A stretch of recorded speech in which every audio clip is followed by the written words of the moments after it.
Hello friends, अगर इस साल आप एमबीए जाने का प्लान कर रहे हैं तो ये वीडियो आपके लिए बहुत ज़्यादा इंपॉर्टेंट है क्योंकि इस समय आप काफ़ी ज़्यादा कंफ्यूज्ड हैं कि जिन जिन कॉलेजेस से आपको कॉल आई है या जो जो कॉलेजेस आपके कन्वर्ट होते जा रहे हैं उसमें से कौन सा सेलेक्ट करें एंड कौन से कॉलेज को छोड़ दें। और ये जो प्रॉब्लम है, ये जो कंफ्यूजन है, ये हर एक कैटेगरी के कॉलेजेस के लिए आता है। अगर आप टॉप एकदम कॉलेजेस की बात करोगे तो बच्चे कंफ्यूज रहते हैं, आईएम ए में जाएं या आईएम बी में जाएं।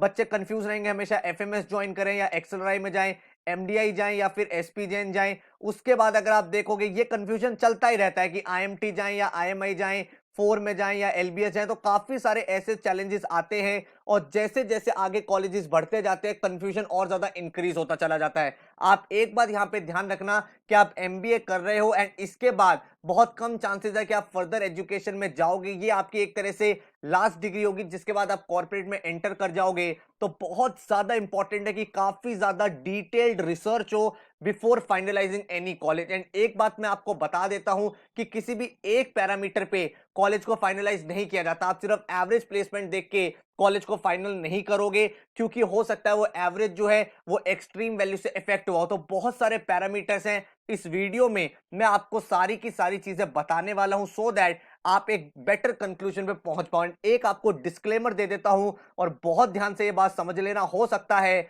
आपके पास काफी सारे काउंसलर्स का कॉल आए, काफी सारे रैंडम कॉल्स आपके फोन पे आते हैं। आप उनसे अगर पूछोगे कौन सा कॉलेज बेस्ट है तो हो सकता है वो आपको वो कॉलेज बताए जिस कॉलेज से उनका टाई अप है या जिन कॉलेज से उनको कमीशन मिलता है। तो किसी भी काउंसलर की बात पे या किसी का कॉल आता है उन सब चीजों को एंटरटेन नहीं करना है एंड अपनी जेन्युइन रिसर्च पे भरोसा करना है। इसीलिए इस वीडियो में मैं आपको पैरामीटर्स बता रहा हूं कि इन पैरामीटर्स पे आप रिसर्च करो, प्रोस एंड कॉन्स ड्रॉ करो, एक चार्ट बनाओ। टाइम कंज्यूमिंग प्रोसेस है, डेफिनेटली इसमें टाइम लगेगा आपका, लेकिन वर्थ होगा ये। क्योंकि अगर आपने एक गलत डिसीजन ले गया किसी की बात से इन्फ्लुएंस होके, हो सकता है आपको कोई बड़ा भाई कुछ बोल दे या कोई सीनियर आपको कुछ रैंडम चीज बता दे एंड कोई आपको काउंसलर कोई गलत कॉलेज बता दे एंड बाद में आप उस चीज को रिग्रेट करो। इससे बेटर है कि आप 2-3 दिन की रिसर्च लगाओ, अपने पूरे के पूरे एनालिसिस ड्रॉ करो, उसके बाद अपने कॉलेज को फाइनल करो। तो भाई नीचे कमेंट में बता देना अगर जो मैंने आपको ये पैरामीटर्स बताए हैं ये आपको हेल्पफुल लगे तो लाइक जरूर कर देना ताकि ऐसी वीडियोस मैं आपके लिए और बनाता रहूं। So my name is Saurabh Kothari, let's start. तो सबसे पहले भाई चैनल को सब्सक्राइब कर लेना एंड बेल आइकन को प्रेस कर देना ताकि ऐसी जितनी भी इंपॉर्टेंट वीडियोस हैं उनके नोटिफिकेशंस आपको मिलते रहें। एंड इंस्टाग्राम पे हमारा चैनल है जो काफी ज्यादा एक्टिव रहता है। यहाँ पे daily current affairs, vocabulary words, quant shortcuts, LR के क्वेश्चंस आपको मिलते रहते हैं। तो स्टडी बस एजुकेशन आप फॉलो कर सकते हो। फेसबुक पे हमारा ग्रुप है स्टडी बस, जहां पे आपको भी कोई डाउट हो तो आप यहाँ पे पोस्ट कर सकते हो एंड कम्युनिटी आपको हेल्प करती है उस क्वेश्चन को सॉल्व करने में। एंड अगर आप एक एमबीए एस्पिरेंट हो तो हमारे पेन ड्राइव कोर्स आ चुके हैं 21 के, जिसमें आप क्वांट, वर्बल, एलआरडीए, जीके का इंडिविजुअल कोर्स भी ले सकते हो और एल्स आप कॉम्बो पैक भी ले सकते हो क्वैट और एमबीए का, जिसमें आपको जीडीपीआई वैट का कंटेंट साथ में मिलता है। इन पेन ड्राइव कोर्स में आपको लेक्चर्स मिलते हैं बेसिक से लेके एडवांस तक, हर एक टॉपिक आपको सिखाया जाता है, समझाया जाता है, क्वेश्चंस उस पर प्रैक्टिस कराए जाते हैं। साथ में आपको मिलता है एक यूनिक पोर्टल जिस पे आपके टॉपिक वाइज टेस्ट होते हैं with detail solution and analysis. इसके साथ ही आपको ऑल ओवर इंडिया की मॉक टेस्ट सीरीज मिलती है, मेजरली जितने भी एग्जाम्स हैं, जिसमें आपका पूरा का पूरा सॉल्यूशन, आपकी परसेंटाइल एंड पूरा का पूरा एनालिसिस आपको मिलता है। तो कहने का मतलब यह है कि इस पेनड्राइव कोर्स को करने के बाद ना ही आपको कोई अलग से बुक चाहिए, ना ही कोई कोचिंग चाहिए, ना ही कोई टेस्ट सीरीज चाहिए, फुल फ्लेजेड आपकी प्रिपरेशन हो जाएगी। एंड अगर आप देखना चाहते हो कितने मॉक्स हमें मिलते हैं तो CAT, SNAP, XAT, IFT, NMAT, TISSNET, SRCC, CMAT, CET, XGMT, PGDB सबके मॉक्स मिलते हैं। हर एक टॉपिक का आपको टॉपिक वाइज टेस्ट मिलता है, एलआरडीआई, वर्बल, क्वांट के सेक्शन मॉक्स मिलते हैं। वीकली आपके करंट अफेयर के टेस्ट पोर्टल पे होते रहते हैं। तो मतलब फुल फ्लेजेड आपकी प्रिपरेशन हो जाते हैं। आपको एक स्टडी प्लानर भी मिलता है, उस स्टडी प्लानर में आप अपनी डेट सेट कर सकते हो कब तक आपको सिलेबस कंप्लीट करना है। उसके बेसिस पे वो आपके goals of the day generate करता है, आप उन गोल्स को अचीव करके अपनी प्रिपरेशन को पूरा कर सकते हो। तो अगर आप ये पेन ड्राइव ऑर्डर करना चाहते हो तो studybus.co. हमारी वेबसाइट पे चले जाओ, विद इन 3 to 4 डेज आपके घर पे आपकी पेन ड्राइव किट आ जाती है। एंड कोर्स के बारे में कोई क्वेश्चन हो तो इस नंबर पे आप हमें व्हाट्सएप या कॉल कर सकते हो 9958937705 पे। तो चलो अब स्टार्ट करते हैं कि किस तरह से हमें अपने कॉलेज को सेलेक्ट करना है, कॉलेज का कैसे हमें पैरामीटर बनाना है, क्योंकि हमें काफी ज्यादा कंफ्यूजन है। सर मुझे 2 कॉलेज ये वाले मिले हैं, एक मुंबई का एक बैंगलोर का है, एक दिल्ली का है, एक मुंबई का है, कौन सा कॉलेज मैं फाइनली सेलेक्ट करूं, मेरे पास 3 ऑप्शन है, मेरे पास 4 ऑप्शन है। तो मैंने भाई आपके लिए एक लिस्ट बना दी है, एक पैरामीटर्स मैंने सेट कर दिए हैं।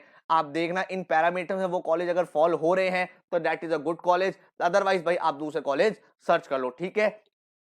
सबसे पहले सबसे इंपॉर्टेंट जो टास्क है वो है प्लेसमेंट। अब प्लेसमेंट में हमें 3 चीजें देखनी है। देखो, सबसे पहले हमें क्या देखना है, हमें देखना है भाई एवरेज प्लेसमेंट कितना है, उस कॉलेज का एवरेज प्लेसमेंट कितना है।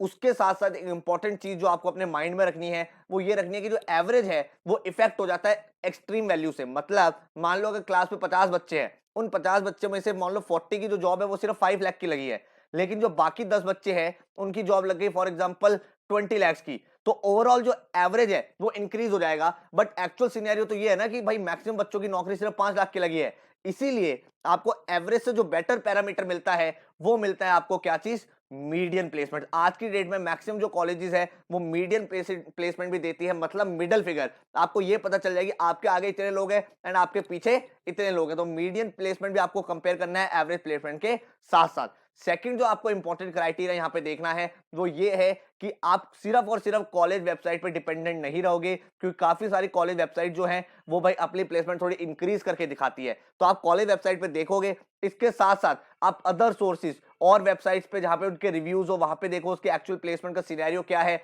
या फिर उनके एलुमनाई से कनेक्ट करो भाई, लिंक्डइन के थ्रू करो या फिर सीनियर्स के किसी तरह से लिंक करो एंड एक्चुअल कॉलेज में क्या स्टेटस है वो पता करो, ठीक है। उसके बाद जो थर्ड आपको इंपॉर्टेंट चीज ध्यान रखनी है कि किस टाइप की कंपनीज प्लेसमेंट के लिए आ रही हैं। अगर किसी कॉलेज में टॉप एमएनसी ज्यादा आ रही हैं, ज्यादा से ज्यादा मल्टीनेशनल कॉर्पोरेशन आ रही हैं, अच्छी प्रोफाइल्स के लिए हायरिंग हो रही है, एंड एक दूसरी कॉलेज है जहां पे सिर्फ बेसिक स्टार्टअप्स आ रहे हैं, एकदम नई नई कंपनीज आ रही हैं, तो ऑब्वियसली वी नो इस कॉलेज की ज्यादा क्रेडिबिलिटी है। रीजन बीइंग, कल को मान लो ये स्टार्टअप फेल हो गया तो ये तो हायरिंग नहीं करेगा, बट एमएनसी जो है वो तो लॉन्ग रन में चलती रहेंगी, तो इसका मतलब इसकी प्लेसमेंट लॉन्ग रन में अच्छी रहेंगी, ठीक है। तो ये एक इंपॉर्टेंट क्राइटेरिया हमने प्लेसमेंट का समझा जो हमें कंसीडर करना है। तो प्लेसमेंट सेक्शन में जाओ, देखो कंपनीज कौन सी आ रही हैं, कितने की जॉब मिल रही है, मीडियन प्लेसमेंट क्या है, एक्चुअल उनके प्लेसमेंट क्या है। इसके अलावा आपको नेक्स्ट क्या देखना है, नेक्स्ट देखना है आरओआई। आरओआई का मतलब क्या हुआ, आरओआई का मतलब हुआ रिटर्न ऑन इन्वेस्टमेंट। आप भाई जितना पैसा लगा रहे हो क्या उतना रिटर्न मिल रहा है। मान लो आपके सामने 2 कॉलेज हैं जो आपने कन्वर्ट करे, एक कॉलेज की फीस है 20 लाख रुपए और एक कॉलेज की फीस है मान लो फॉर एग्जांपल 7 लाख रुपए, ठीक है। अब मान लो एवरेज प्लेसमेंट में हम देखते हैं, मीडियन प्लेसमेंट देखते हैं, हमें पता चलता है भाई इसकी एवरेज प्लेसमेंट है 10 लाख और भाई इसकी एवरेज प्लेसमेंट है फॉर एग्जांपल 9 या 9.5 लाख। अब आप बोलने को तो ये बोल सकते हो सर पहले वाले कॉलेज की प्लेसमेंट ज्यादा है, बट अगर आप रिटर्न ऑन इन्वेस्टमेंट देखोगे तो भाई इस कॉलेज का रिटर्न ऑन इन्वेस्टमेंट ज्यादा है ना।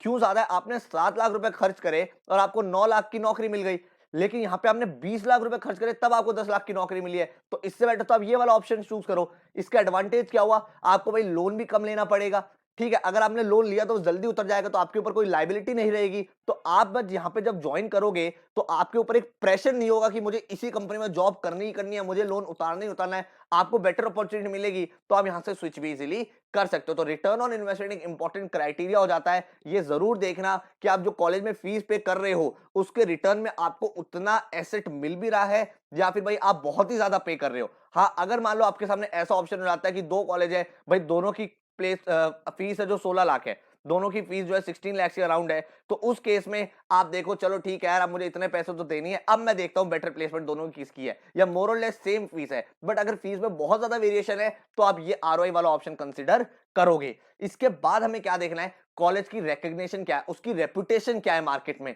कहीं ऐसा तो नहीं कि आज से 10 साल पहले उस कॉलेज का नाम हुआ करता था बट आज की डेट में करंट सिनेरियो के हिसाब से उस कॉलेज ने अपना करिकुलम अपडेट नहीं करा, अपना सिलेबस अपडेट नहीं करा, एंड उस हिसाब से भाई उस कॉलेज की प्लेसमेंट अब अच्छी नहीं हो रही है। बहुत सारे ऐसे कॉलेजेस है, मैं किसी का नाम नहीं ले रहा, जो भाई 10 साल पहले काफी अच्छी प्लेसमेंट दे रहे थे, 5 साल पहले काफी अच्छी प्लेसमेंट दे रहे थे, बट पिछले 3 साल की अगर तुम प्लेसमेंट रिपोर्ट देखोगे तो बहुत ज्यादा अच्छी नहीं है। क्यों, क्योंकि वहां पे कंपनी ने आना बंद कर दिया है, या फिर आप बोल सकते हो जो अदर कॉलेजेस है वो बेटर परफॉर्म कर रहे हैं, उनके जो स्टूडेंट्स है वो ज्यादा अच्छे हैं, तो कंपनीज वहां जा रही हैं। तो कॉलेज की रेपुटेशन क्या है, कॉलेज की रिकॉग्निशन क्या है, मार्केट में उसका क्या वैल्यू है, टॉप कॉर्पोरेट वहां पे हायरिंग के लिए आ रही है कि नहीं आ रही, ये सारे पैरामीटर्स आपको कंसीडर करने पड़ेंगे, उसके बाद आप कॉलेज को सेलेक्ट करोगे। तो ये आपको पता कैसे चलेगा? पता चलेगा जब आप प्लेसमेंट सेक्शन में जाओ, तो सिर्फ लास्ट ईयर की प्लेसमेंट मत देखो, लास्ट 3 साल की, लास्ट 4 साल की प्लेसमेंट देखो एंड देखो जो लास्ट की 3-4 साल की प्लेसमेंट है एंड जो उसकी ओवरऑल कॉलेज की रेपुटेशन है, क्या वो मैच हो रही है? अगर मैच हो रही है तो that is a good college.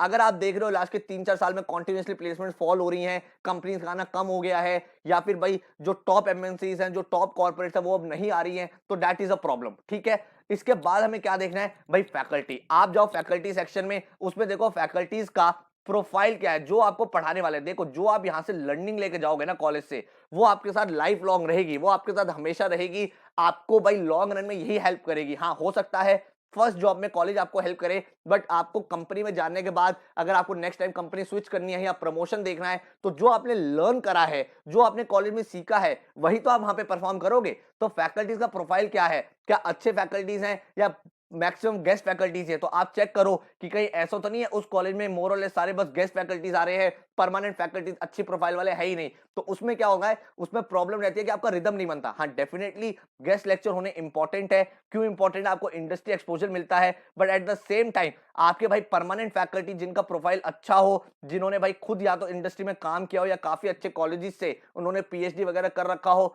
उसके बाद अगर आपको अच्छे फैकल्टीज मिल रहे हैं, तो यू कैन बी श्योर कि अगर मान लो कॉलेज का नाम उतना नहीं भी है, बट फैकल्टीज बहुत अच्छे हैं, तो आपको एक अच्छी लर्निंग मिलेगी, जिसकी हेल्प से अगर आपकी ऑन कैंपस अच्छी प्लेसमेंट नहीं लगती है, तो डेफिनेटली आप ऑफ कैंपस तो अच्छी प्लेसमेंट में जा ही सकते हो। उसके बाद वहां पे पढ़ाने का करिकुलम क्या है? आज की डेट में भी बहुत सारे कॉलेज ऐसे हैं जो टेक्स्ट बुक से पढ़ाते हैं सिर्फ, बट भाई काफी पिछले 4-5 सालों से मैंने देखा है काफी सारे कॉलेजेस ने अपना पूरा पूरा कोर्स अपडेट कर दिया है एंड पूरा कोर्स जो है वो एक्सेल के थ्रू कराने लगे हैं। सिस्टम्स पे पूरी की पूरी पढ़ाई हो रही है, लैपटॉप पे सारे वो डाटा एनालाइज कर रहे हैं, डाटा एनालिटिक्स के सब्जेक्ट जो हो रहे हैं, जो स्टैटिस्टिक्स के टूल पढ़ रहे हैं, वो सारे वही एक्सेल पे पढ़ रहे हैं। तो ये ज्यादा एडवांटेजेस है। क्यों? क्योंकि कल को आप कॉर्पोरेट में जाओगे तो वहां पे टेक्स्ट बुक थोड़ी सॉल्व करोगे कि भाई बुक खोलिए और क्वेश्चन सॉल्व करने लगे। आप लेटेस्ट रहोगे, आपके सामने सिस्टम होगा कॉर्पोरेट में भी एंड आप डायरेक्ट लर्निंग यहाँ पे कर सकते हो। तो कहने का मतलब ये है कि कल को जब आप कॉर्पोरेट में जाओगे एंड जो आप कॉलेज में पढ़ के गए हो, कहीं ऐसा तो नहीं है जो लर्निंग आप कर रहे हो उसमें बहुत ज्यादा गैप है।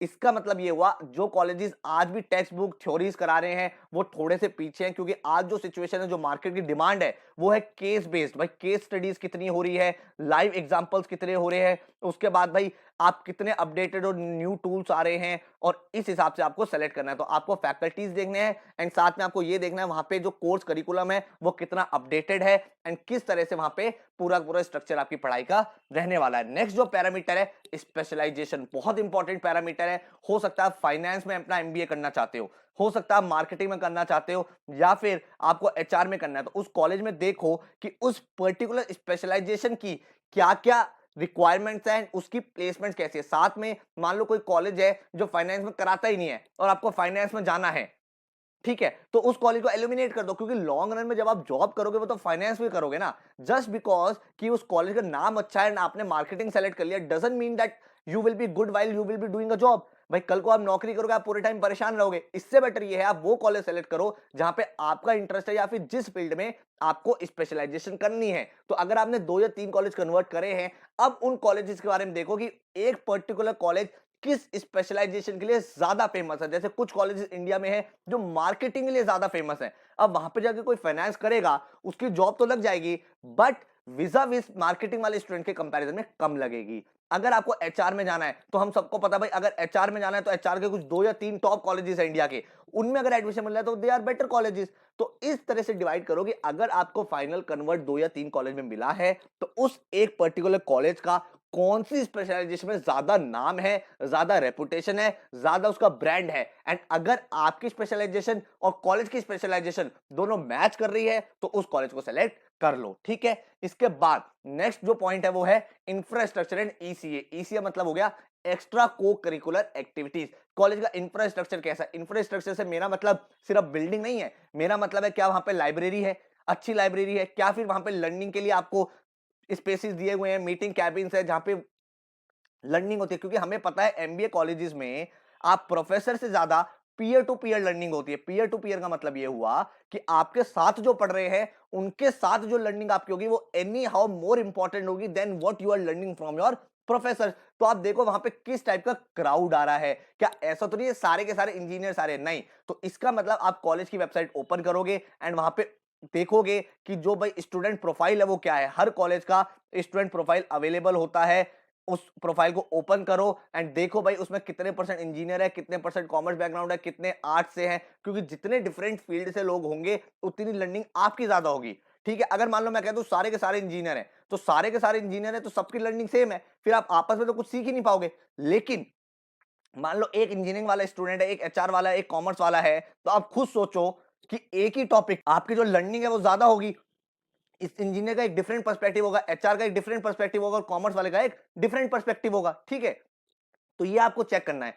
सेकंड आपको देखना है ईसीए कैसा है। ईसीए का मतलब हुआ कि क्या कॉलेज में सोसाइटीज वगैरह हैं, कॉलेज में क्या कैंपसेस में टेडेक्स टॉक होते हैं, वहां पे क्या चीज इंपॉर्टेंट इनिशिएटिव्स लिए जाते हैं, ठीक है, इवेंट कौन कौन से होते हैं। ठीक है, ये सब चीज आप देखो कि आप इनमें पार्टिसिपेट करके क्या आपको एज अ इंडिविजुअल ग्रो करने का मौका मिल रहा है कि नहीं मिल रहा। अगर मान लो कोई कॉलेज है सिर्फ बुक्स पढ़ाता है, कोई वहां पे इवेंट नहीं हो रहा, कोई सोसाइटी नहीं है, आप कल को मान लो वहां जाके कुछ करना चाहो, आप कुछ कर नहीं पा रहे हो, इवेंट ऑर्गेनाइज नहीं कर पा रहे हो, तो फिर वहां पे आपकी ग्रूमिंग नहीं होगी। ठीक है, तो ये आपको कंसिडर करना है। इसके बाद आपको देखना है डिपेंडेबल एलुमनाई नेटवर्क। क्या आपके कॉलेज का एलुमनाई कैसा है, जो टॉप एलुमनाइज रहे हैं कॉलेज के, वो आज के दिन में कौन सी प्रोफाइल पे हैं, क्या अच्छी कंपनी में हाई प्रोफाइल्स पे गए हैं, इसका मतलब उस कॉलेज का एक रेपुटेशन है मार्केट में। उसके बाद क्या कॉलेज आपको कोई ऐसी फैसिलिटी प्रोवाइड करता है कि आप एलुमनाई से कांटेक्ट कर सकते हो, कुछ एलुमनाई मीट होता हो, या फिर भाई कुछ ग्रुप्स बने हुए हैं, या फिर उनका इंटरनल पोर्टल है जिसके थ्रू आप उनसे डिस्कशन कर सकते हो। क्योंकि जितना आप एलुमनाई से डिस्कशन करोगे उतना आपको इंडस्ट्री एक्सपोजर यहाँ पे मिलेगा। ठीक है, तो ये भी आपको एक फैक्टर कंसिडर करना है। तो आई होप आपको काफी ज्यादा क्लैरिटी मिल गई है जो मैं बताना चाह रहा था कि क्या क्या इंपॉर्टेंट पैरामीटर्स है, किस तरह से आप अपने कॉलेज को फाइनली सेलेक्ट करोगे जब आपको 3 या 4 कॉलेज से कन्वर्ट आ गया है। ठीक है, तो अगर आपको इसके अलावा कोई डाउट है आप नीचे कमेंट सेक्शन में मेंशन कर दो, मैं आपको बता दूंगा। एंड किसी और टॉपिक पे आपको वीडियो चाहिए तो भाई वो भी मेंशन कर दो, we will make video on the same topic. All the very best, thank you so much, take care.